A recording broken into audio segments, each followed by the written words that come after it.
우리가 병원 가서 엑스레이를 찍는 것처럼 내 친구의 우울증이나 막 커리어에 대한 불안감도 딱 부러진 뼈처럼 사진에 하얗게 찍혀 나오면 얼마나 좋을까요? 네, 그러면 정말 편하겠죠. 눈에 딱 보이니까요. 의사가 거기를 딱 가리키면서 마음의 이 부분이 부러졌네요. 이렇게 치료합시다. 라고 명쾌하게 말해준다면 말이죠. 사실 현실은 전혀 그렇지 않잖아요.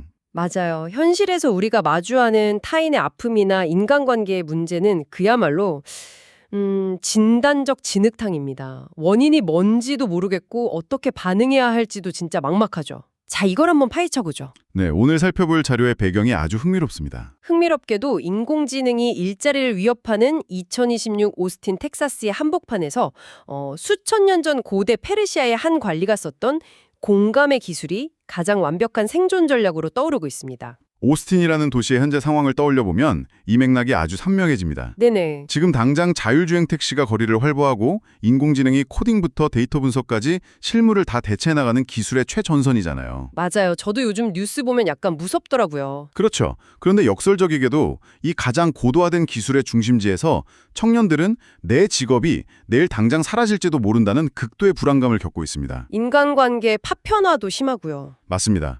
스펙을 쌓고 기술을 익혀도 미래를 담보할 수 없는 상황이거든요. 그래서 기계가 절대 흉내낼 수 없는 인간 고유의 능력, 즉 타인의 아픔을 읽고 연결되는 힘인 공감 능력이 가장 절실한 시대적 과제가 된 겁니다. 요즘 취업이나 진로 때문에 매일 밤 짬 설치면서 듣고 계시는 분들 많으시죠?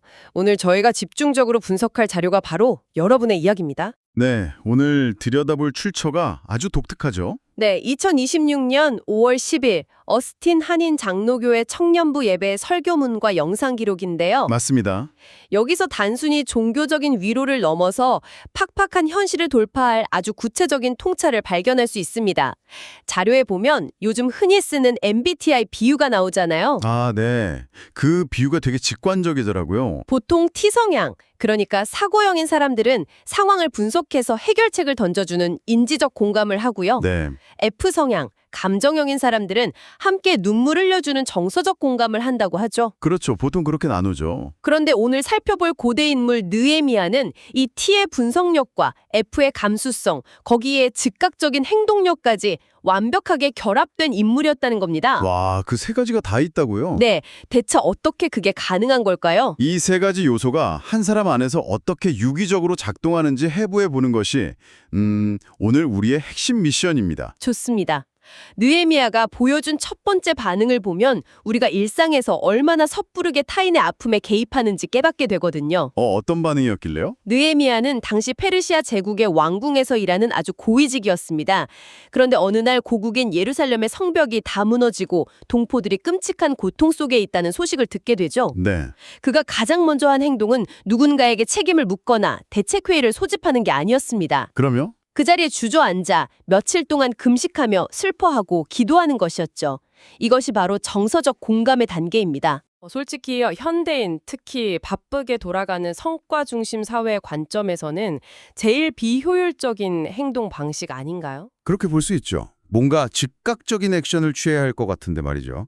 당장 친한 친구가 면접에서 떨어져서 펑펑 울고 있는데 내가 그 앞에서 속으로 눈 감고 기도만 하고 있다면 네. 상대방 입장에서는 답답하고 무심해 보일 수 있잖아요.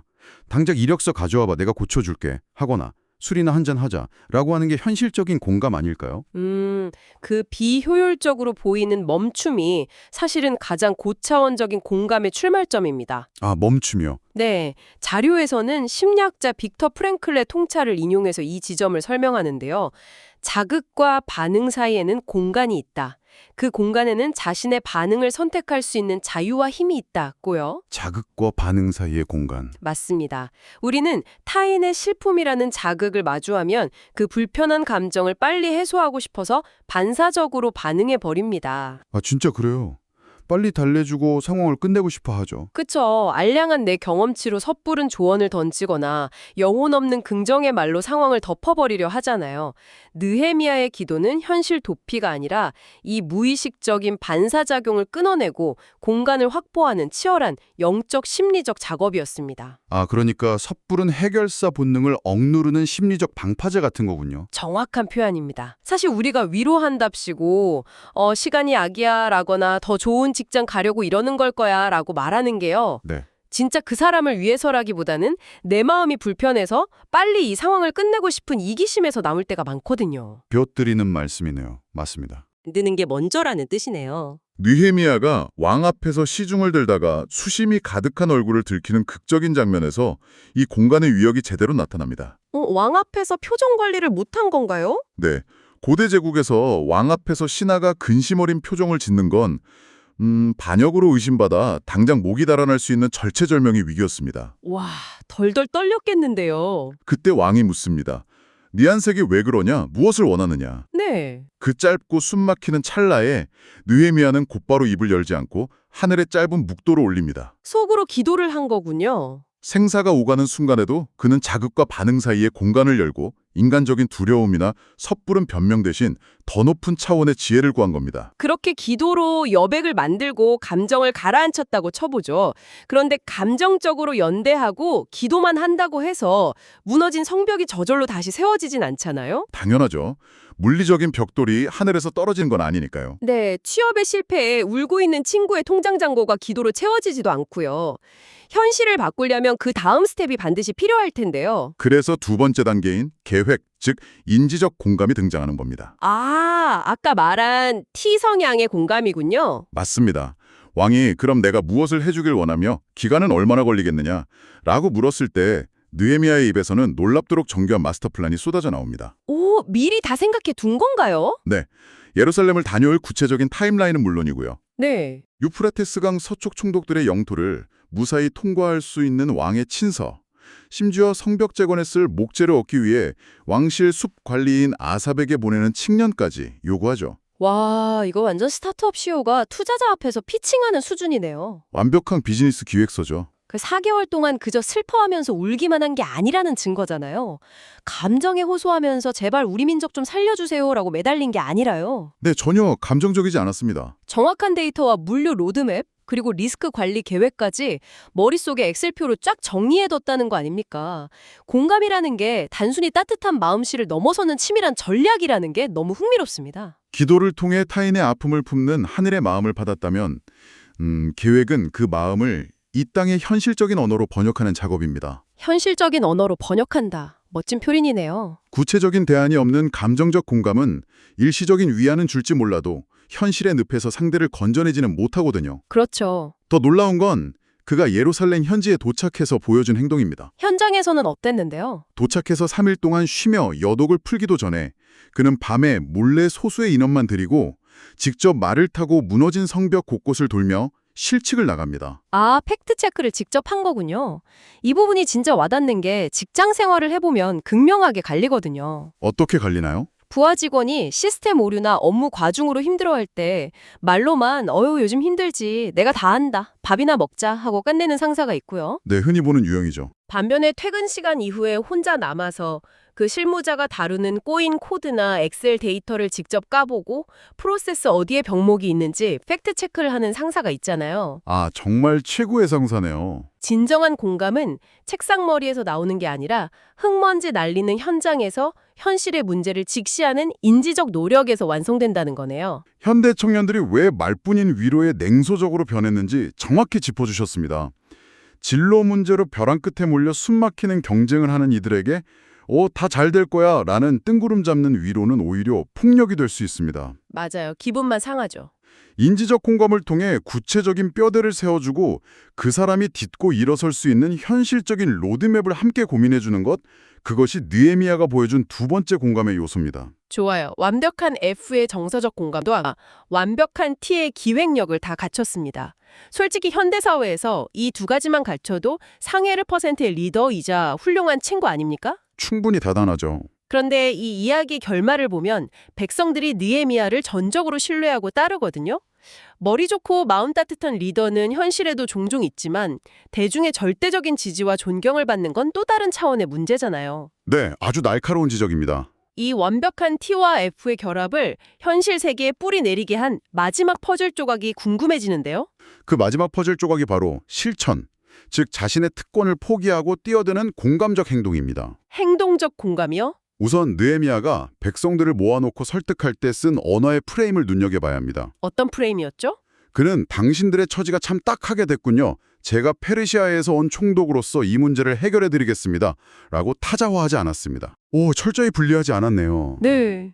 우리가 지금 어려움에 빠져 있습니다. 우리의 수치를 씻어냅시다. 라며 스스로를 무너진 성벽 안에 운명 공동체로 편입시켜버립니다. 아, 너희의 문제를 관찰하는 게 아니라 우리의 문제 한복판으로 들어간 거군요. 언어의 미묘한 차이 같지만 받아들이는 입장에선 천지 차이죠. 언어의 프레임 전환도 중요하지만 진짜 위기는 외부의 적이 아니라 공동체 내부에서 터졌을 때 나타납니다. 내부에 무슨 일이 있었나요? 성벽을 짓는데 노동력을 다 쏟아붓다 보니 농사를 질 수 없었고 설상가상으로 흉년까지 들었습니다. 엎친 데 덮친 격이네요. 네, 가난한 백성들이 세금을 내기 위해 부유한 귀족들에게 돈을 빌리다가 결국 빚을 갚지 못해 자기 자녀들을 종으로 파는 끔찍한 경제적 착취 상황이 수면 위로 드러난 겁니다. 성벽을 아무리 높고 튼튼하게 지어놓으면 뭐합니까? 그 안에서 내 자식이 노예로 팔려가고 있는데 진짜 참담하고 뼈아픈 상황이네요. 이때 느헤미야의 행동이 그가 왜 위대한 리더인지 증명합니다. 그는 동족의 고열을 빠는 귀족들을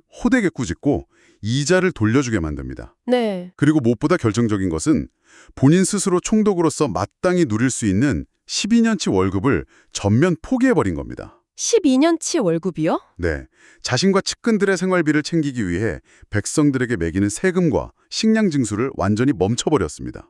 솔직히 이 지점에서는 강한 의문이 듭니다. 총독의 월급 12년치를 포기한다는 건 막 너무 비현실적인 영웅담 아닌가요? 그렇게 들릴 수 있죠. 현대사회로 가져와 보죠. 내 코가 석자인 요즘 20, 30 직장인들에게 이런 식의 자기 희생을 요구하면 당장 나 혼자 살기도 벅차는데 호구대라는 소리냐는 반발이 나올 텐데요. 맞습니다. 각자 도생의 시대에 내 기득권을 포기하면서까지 타인에게 공감하라는 게 과연 실용적인 조언일 수 있을까요? 그 의문이 정확히 핵심을 관통합니다. 자본주의 경쟁사회에서 희생은 곧 도태를 의미한다고 배우니까요. 그렇죠. 하지만 이것은 단순히 착한 사람이 되어서 손해를 보라는 도덕교과서 같은 이야기가 아닙니다. 그럼 어떤 의미가 있는 거죠? 진정한 공감이 어떻게 사회적 고립이라는 현대의 질병을 치유하는지에 대한 철저한 메커니즘을 설명하는 겁니다. 메커니즘요?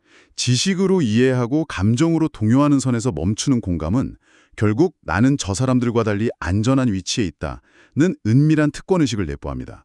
듣고 보니 그러네요. 느헤미야가 월급을 포기한 것은 백성들에게 던지는 가장 강력한 메시지였습니다. 나는 너희를 구제하러 온 시혜자가 아니라 너희와 똑같이 아프고 똑같이 짊어지는 한 몸이다 라는 선언이었죠. 내가 상대방보다 우위에 있다는 그 알량한 특권의식을 해체해버린 거군요. 정확합니다. 사실 우리가 누군가에게 상처받고 마음의 문을 닫는 근본적인 이유를 파고 들어가면 결국 상대가 나를 진짜 동등한 인격체로 대하지 않고 평가하거나 동정한다고 느낄 때잖아요. 그렇습니다. 현대 청년들이 인간관계에서 극도의 피로감과 단절감을 느끼는 이유는 우리가 서로를 잠재적 경쟁자 혹은 언제든 나를 밟고 올라설 수 있는 타인으로 인식하기 때문입니다. 네네. 하지만 느헤미야가 보여준 한 몸이라는 공동체 의식을 가져와 볼까요? 내 왼손이 다쳤는데 오른손이 내 알바 아니야. 나만 안 다치면 돼. 라고 하지 않습니다. 어떻게든 왼손을 보호하려고 애쓰죠. 12년치 월급이라는 게 꼭 엄청난 거금만을 뜻하는 건 아니겠네요. 당연하죠. 각자의 맥락이 다를 테니까요. 오늘날 우리의 일상에 적용해보자면 회의 시간마다 늘 내가 제일 똑똑해야 하고 내 의견이 정답이어야 한다는 그 알량한 자존심을 내어놓는 것일 수도 있겠고요. 네. 혹은 주말에 내 넷플릭스 볼 시간 2-3시간을 기꺼이 떼어내서 후배의 모의 면접을 봐주는 수고로움일 수도 있겠습니다. 나만 성공하겠다고 혼자 꽉 쥐고 있던 알짜배기 인맥이나 업무 노하우를 동료와 아낌없이 공유하는 용기일 수도 있겠네요. 그 모든 것이 훌륭한 현대판 12년치 월급의 예시입니다. 나만을 위해 쌓아 올리던 시간, 돈, 지식, 자존심이라는 작은 기득권들을 타인을 위해 기꺼이 내어줄 때 비로소 철저히 고립되어 있던 개인들이 연결되기 시작합니다. 와, 연결의 시작이군요. 누구도 억울하게 착취당하지 않는 안전한 공동체는 누군가의 조건 없는 내어줌을 통해서만 탄생할 수 있다는 것이 이 고대 텍스트가 현대의 오스틴을 살아가는 청년들에게 던지는 묵직한 진리입니다. 이렇게 연결해보니 이건 희생이 아니라 단절된 시대를 살아가는 우리가 서로를 구원하기 위한 가장 과격하면서도 확실한 생존 방식이라는 생각이 듭니다. 네, 진짜 생존 방식이죠. 오늘 저희가 함께 파헤쳐본 느헤미야의 이야기를 통해 공감이라는 단어의 무게가 완전히 다르게 다가오네요. 여러분도 느끼셨죠? 네, 섣부른 조언을 삼가고 정서적으로 타인의 아픔에 머물며 더 큰 지혜를 구하는 반응의 여백? 바로 기도였습니다. 그리고 감정에만 매몰되지 않고 현장을 실측하며 대안을 마련하는 날카로운 인지적 계획이 있었죠. 맞습니다. 마지막으로 스스로 쥐고 있던 특권을 미련 없이 던져버리고 타인의 고통 한가운데로 뛰어들어 진정한 연대를 만들어낸 실천까지 이 세 가지가 완벽한 삼위일체를 이룬 형태였습니다. 지금 이 순간에도 진로의 막막함과 관계의 피로감 속에서 외로운 싸움을 하고 계신 청취자분들께 이 세 가지 요소를 당장 내일의 일상에 조금씩 실험해 보시길 권해드리고 싶습니다. 아주 실용적인 조언이네요. 누군가 아픔을 토로할 때 반사적으로 해결책을 들이미는 대신 잠시 멈추어 그 마음을 그대로 안아주는 심리적 공간을 만들어 보십시오. 그리고 그가 딛고 일어설 수 있는 구체적인 방법을 함께 고민해주되 나를 증명하려는 특권의식을 내려놓는 연습을 해보시길 바랍니다. 네. 그런 밀도 높은 공감이 여러분의 직장과 관계, 그리고 삶 전체를 어떻게 생동감 있게 연결해낼지 기대하셔도 좋습니다. 공감은 마음속으로 끄덕이는 게 아니라 내 손과 발에 흙을 묻히며 타인의 현실 속으로 뛰어드는 치열한 작업이었습니다. 자, 여기서 마지막으로 여러분 스스로에게 던져볼 만한 질문을 하나 남기며 오늘 탐구를 마무리하려고 합니다. 네, 기대되네요. 느헤미야는 타인과 진짜 한 몸이 되기 위해 자신의 12년치 총독 월급을 미련 없이 버렸습니다. 그렇다면 오늘 내가 누군가의 마음에 가닿고 무너진 관계의 성벽을 다시 쌓아 올리기 위해 내 두 손에 꽉 쥐고서 절대 놓지 않으려고 버티고 있는 나만의 12년치 총독 월급은 과연 무엇일까요? 네, 정말 중요한 질문입니다. 그 단단한 이기심과 자존심을 내려놓았을 때 여러분의 삶에 어떤 기적이 일어날지 오늘 하루 깊이 고민해 보시길 바랍니다.